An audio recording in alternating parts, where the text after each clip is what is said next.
This program presents ways to optimize health and well-being. When considering lifestyle changes, please consult with your healthcare provider to ensure they are suitable for you.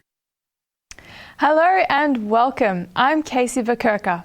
The Knowing Doing Gap, a book by Pfeffer and Sutton, published by Harvard Business School Press, was written to help companies turn knowledge into action and improve business performance.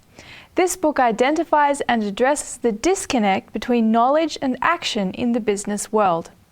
But business is not the only place where this gap exists. Your Lifestyle as Medicine, a production of 3ABN Australia Television. To live well, but struggle to do it. Stay tuned as we look at how to bridge the gap between lifestyle knowledge and action.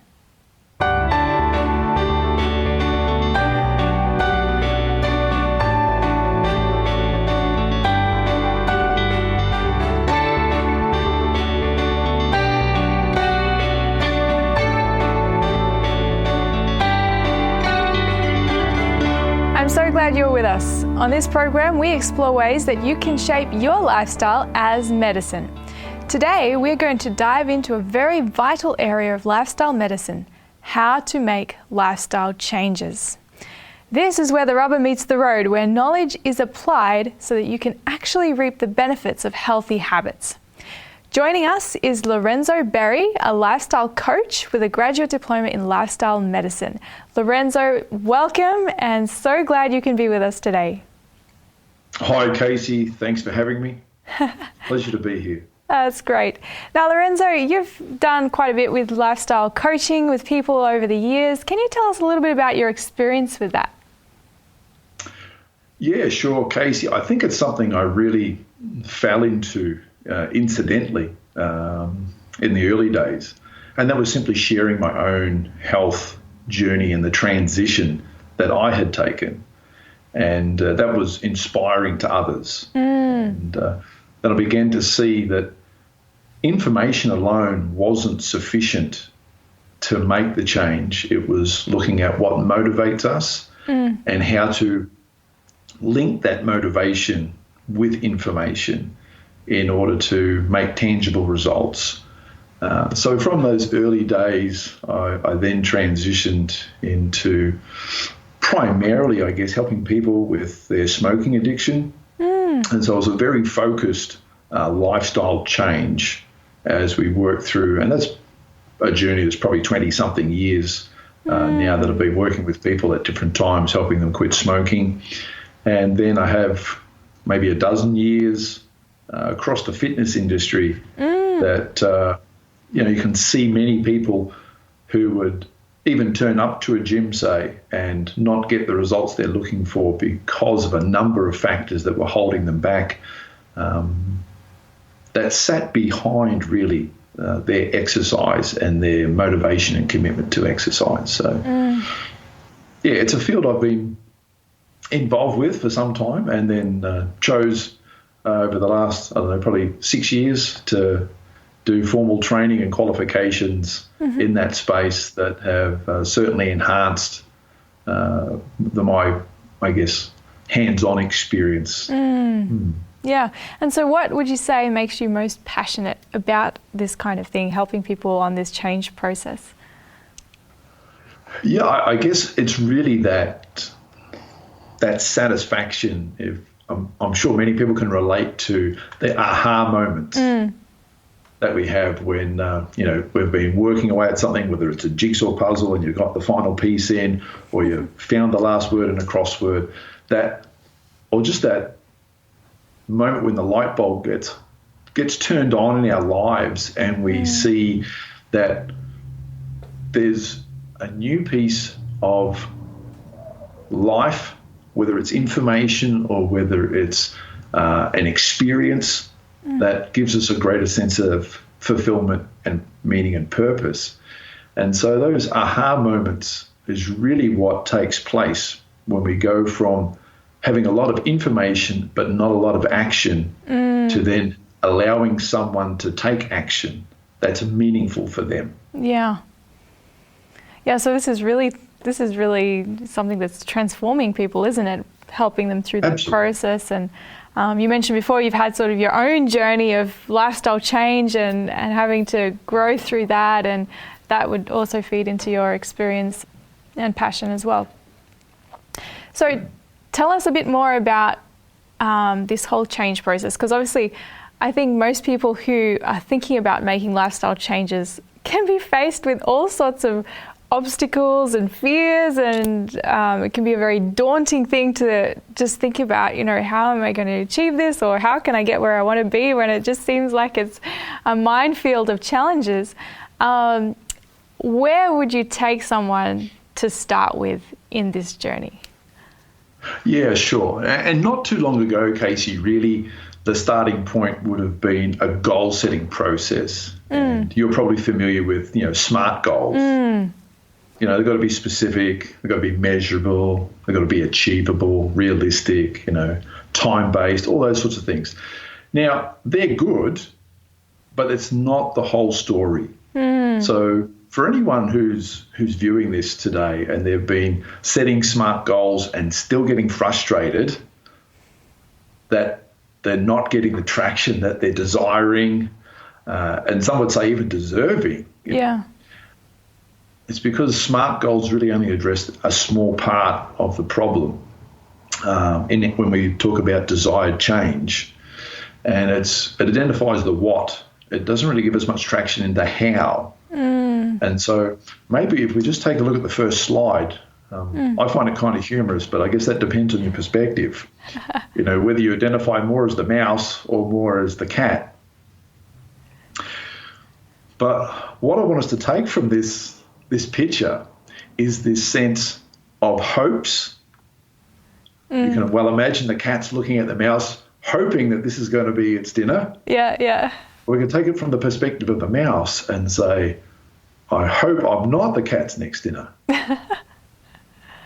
So we need to start tuning into, and this can take some time. And I mean, set aside some quiet time where you're uninterrupted and have the opportunity to even write down but think through what are your biggest hopes and what are your biggest fears. And is that in relation to the change you're wanting to make, or is that in terms of just your overall life? Just life generally. Okay. So once we can identify what our hopes and fears are in life generally, then we're on a pathway that we can do something with it. Because whether we're aware of it or not, it's those hopes and those fears that are our enablers or our obstacles in order to make change stick. Wow. Yeah, so that's going pretty deep, isn't it? Because that's like the heart of who you are. Like that would play out in all different levels of your life, those kind of things that you experience, the hopes, the fears. Oh, absolutely. And again, if we're in a coaching session, we'd take significant time just working on hopes and fears. Wow. So again, don't try and rush this. Don't think, I've got to spare 5 minutes. No, that's not going to work. You need a bit more time investment than that to truly get into your hopes and your fears. And it'll be even worthwhile bouncing them off your significant other, if you're in a relationship or someone else that you can trust, and just sort of say, well, this is what I'm seeing, this is what I'm feeling as my hopes and dreams. But obviously you need to have a significant level of confidence that they'll keep that confidential, because it's very soul-bearing when we start talking about your deepest hopes and fears. Yeah. So is this, this would be something that you really need to have quite clear in your mind. So take whatever time you need to really, really identify and recognize what it is for you, these things. I guess this is what you're saying, right? We need to just cut out that space to really understand what is going on inside us in this respect. Yeah, that's right. And I guess for some people, if maybe we'll just put up the next slide, there's another tool that we have, and this is called a life wheel. Some of the viewers may have seen it before. And this isn't hard and fast, but this is just a way of dividing the domains, our interests, what's important to us, how we have a sense of fulfillment or the time commitments that we have, and looking at our life. I'm not saying that we're differentiated or segmented, but to be able to look at them individually, but see how they're part of a whole. And that's why they're in a wheel or a circle. Like, we need all of these things, and we get to say which ones are important to us.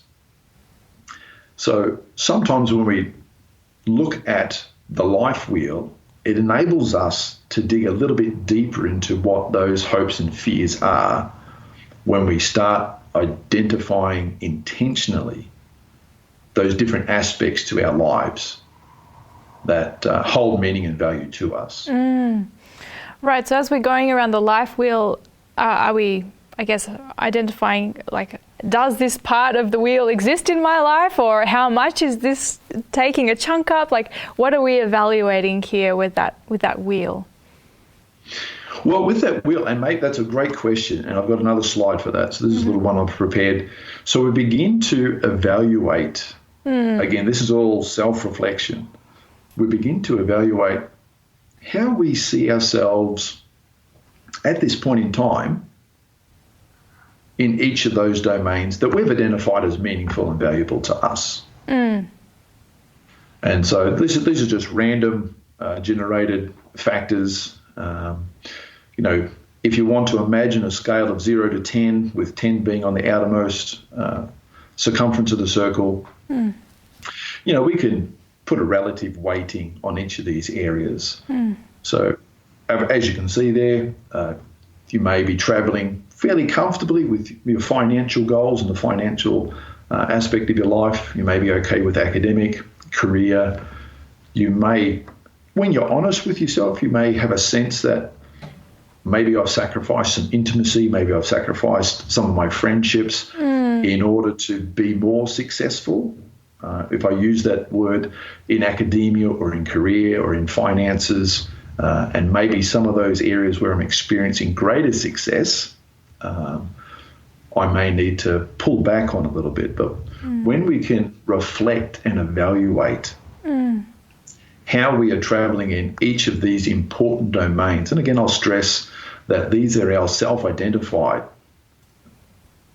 We know they're all important to us, but when we can reflect and sort of say, oh, well, I'm traveling better in this domain than another, and we start asking the why question.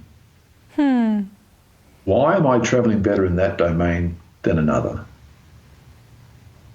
And it's this process that helps us discover what our biggest hopes and what our biggest fears are, because it's those hopes and fears that are even subconsciously driving our behavior and why some areas are more developed than others. That's so interesting. And that's, I guess, it's really demanding a very honest look at oneself, because sometimes you can have, perceptions of yourself that might not align properly with reality, and you've got to come to terms with that. What is actually going on here to be able to, I guess, you have to have an honest look at yourself in order to be able to have any constructive learning from it and gaining knowledge to move forward from it. Yeah, you're absolutely right. And it's, sometimes we don't always like what we see in the mirror. Yes. So we have a choice then. We can either say the mirror's wrong and go away and not even attempt to make change, or we can say, well, actually the mirror's right. As uncomfortable as I might be seeing what I see in the mirror, it's going to guide me into what I need to address in order to thrive, in order to flourish and to have a meaningful life. Yeah, so I really, with that wheel, we are looking for quite a balanced spread across all of the aspects. I'm guessing in order to have a lifestyle that is, I guess, flourishing, you would say. You've got all the right pieces of the puzzle together in the one place to make the picture. So, the parts that we identify as small would be, I guess, highlighting areas that we're wanting to target for change. Would that be about right? Well, again, there's many reasons why we look at a life wheel, and certainly they're one of those things that would prompt us what we need to address to keep life in balance. And indeed, that's a goal. I deliberately showed an unbalanced life wheel. One, because it's very common. Yes. It takes a lot of intentionality to build a balanced life. Life, I think for many of us, we just assume that life is balanced because of what we've learnt typically from our families of origin. And so we just assume that that's a fulfilled life moving forward. It's only when we're posed with new experiences, new challenges, that perhaps we were able to evaluate and say, well, actually, that's part of my life where I'd like to spend more time. I want to spend more effort investing in that part of my life because, it's important to me, and I haven't realised just how undeveloped it is. So it's certainly a useful tool in helping us to identify those areas where we perhaps more comfortably want to grow in, because again, these are all important areas of our life that we've identified.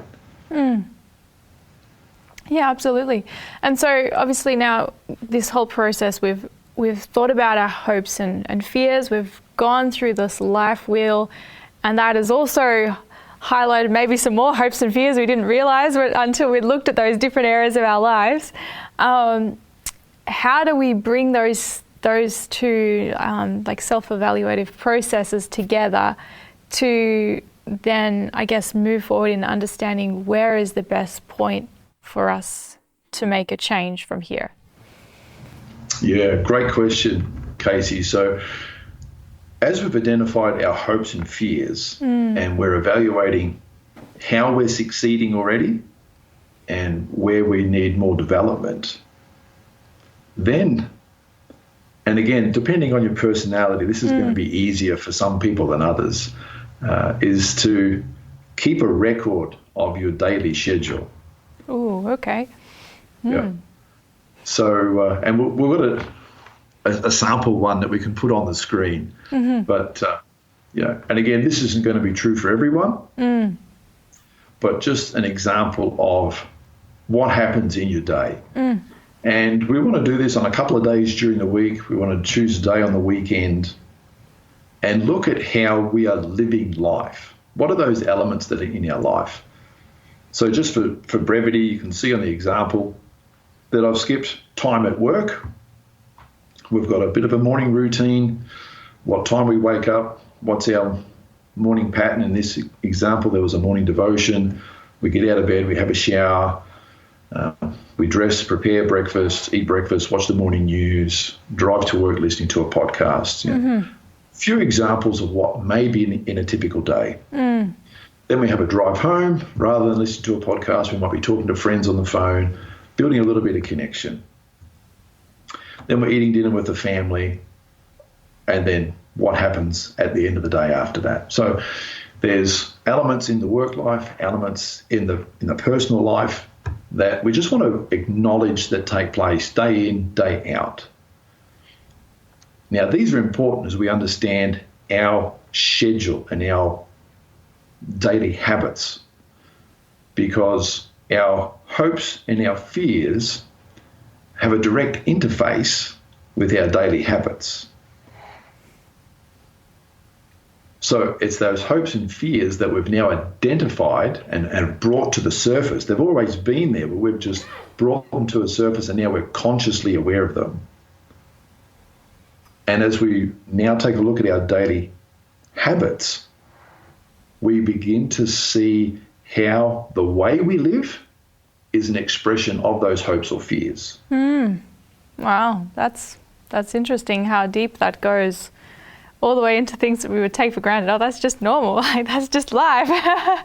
But it's actually comes right back to the heart of, those inner beliefs and things. It is. And so when we talk about our daily habits, and again, I'll take an example from coaching someone who wants to quit smoking cigarettes. We look at that daily routine, and we'd be looking for, say, when they reach for their first cigarette, and we want to have a conversation about why they're reaching for their cigarette at that time of the day. Yes. And there's a pattern. There's a pattern of how they live. And why they reach for that cigarette is embedded into their hopes and fears. Okay, it's not an unrelated habit. Mm-hmm. There's always a reason behind it. Yeah. So I guess. And so then sorry, go ahead. Sorry. I guess then, say with the smoking example, they have, I don't know, let's say they have a smoke in a break after, I don't know, in the mid-morning or something, and the hopes and fears that might be interrelated with that. Can you give us just some examples just to sort of see this connection a bit more? Yeah, well, see, there's a physiological addiction to nicotine. I'm not discounting that. One of the interesting things with nicotine is that it's referred to as a biphasic drug, which means that it will make you think that you are relaxing, mm-hmm. if that's what you want it to do. Or it will make you think that you're getting excited, you're getting prepared for something desirable to take place, if that's what you want it to do. So it's a really challenging drug of addiction in that sense, because whatever mood you're in, whatever you're looking for, nicotine will give it trick your brain into thinking that's what you're experiencing. Mm-hmm. Where physiologically it's having exactly the same effect on your body. But mentally it's telling you whatever you want it to tell you. So there could be just a sense of withdrawal while they might reach for it at mid-morning break. It can equally be an example that, I've had an exhausting first part of my work shift and I need to relax. Or it's like, I've been feeling pretty flat. I need to have a smoke and get prepared for the next phase of the shift. Mm-hmm. So I guess then what you're hoping for in that break, like nicotine's going to give it to you, if you will. Absolutely. And so I guess in terms of other aspects of our routine, we probably don't often think about how much our hopes are feeding into what we are doing in that particular time. No. Yeah. And again, a lot of this happens subconsciously. Yeah, so when we go through a process of raising that, we now become more aware of what is driving us and why we have the daily pattern or the daily habits that we do. And that's a strength, because when we identify what our daily habits are and how they reinforce our current mode of thinking, our current fears or current hopes, or are going to work towards enabling us to make the desired change. It comes down to our daily habits. Okay, so that's really interesting. And I guess if we think about all that we've talked about so far, we've talked about, first of all, thinking about our hopes and fears, and then the lifestyle as a whole, using the wheel, and then we've looked at our daily schedule and how all of this interplays together. Is there anything else that we ought to consider or that's helpful to look at that can help bring us together with this picture of where we are at the moment and understanding that so that we know how we can move forward? Yeah, thanks, Kaysie. And maybe we'll just put a picture up at this time. I think the easiest way for most people to get traction in making the change they want, and perhaps none of us are aspiring to be Elon Musk, but I put Elon there for a reason. This guy has a super refined schedule every 5 minutes. Wow. His day is scheduled to every 5 minutes. So it's not just, I'm going to check emails for half an hour. I'll check emails for 35 minutes. Like, it's very precise. The power in understanding our daily habits and having a schedule and looking where we spend our time isn't only about how much time we have available, but understanding those patterns of behaviours that are either bringing us towards or taking us away from our goal. And so again, Elon Musk, because of his super refined schedule, and the fact he doesn't sleep a whole lot. So he's not the model for everything. But he demonstrates what can be achieved in working towards a goal because of the way he's structured his day. Now, some of us are uncomfortable with the word structure, again, because of our personality, but it's understanding the rhyme and the rhythm to our day. And by finding someone who's already doing what we'd like to do and understanding how they've managed that time in their day enables us to follow that to a degree and put it in place. So if we go back to our example earlier about having what we do first thing in the morning, I suggested we wake up and there was devotion. Someone like Dwayne Johnson, The Rock, he gets up at 4:30 in the morning and he has a 2-hour gym session. Yeah. So if you wanted to build a physique like Dwayne Johnson, you know that you're going to have to invest a lot of time in the gym over many years in order to get it. There's just some things that you need to do. So that's what I mean by finding someone who's already doing what you would like to achieve and understanding what they've included in their day to make it happen. So this is giving you both the inspiration as well as perhaps some insights as to some practical strategies to get towards the place that you want to be as well. Absolutely. And, we're more and more, visual people. We process information and a lot of it's coming at us visually. But to find someone, whether it's a celebrity or whether it's your neighbor, maybe it's a relative who's already made that journey and is focusing on an area of your life that you've now gone, hey, I want to give more attention to this aspect of my life, whether it is your career, whether it is finances, whether it is relationships, and saying, well, what is it about how I'm doing my day now that's going to facilitate me making a lasting change moving forward? Thank you. That's really awesome, those tips and advice. And I'm looking forward to taking this subject further in the next session with you. It feels like we've just scratched the surface, but thank you so much for joining us today and look forward to next time. We've been talking with lifestyle coach Lorenzo Berry about how to make lifestyle changes. And this is an essential part of how you can make your lifestyle as medicine. In the next program, we will take this topic further and unpack in more detail what's involved in a successful change process. So please join us then. If you have comments or questions about this program, or if there's a topic you'd like us to discuss, contact us on health@3abnaustralia.org.au. Thank you so much for joining us, and remember to shape your lifestyle as medicine.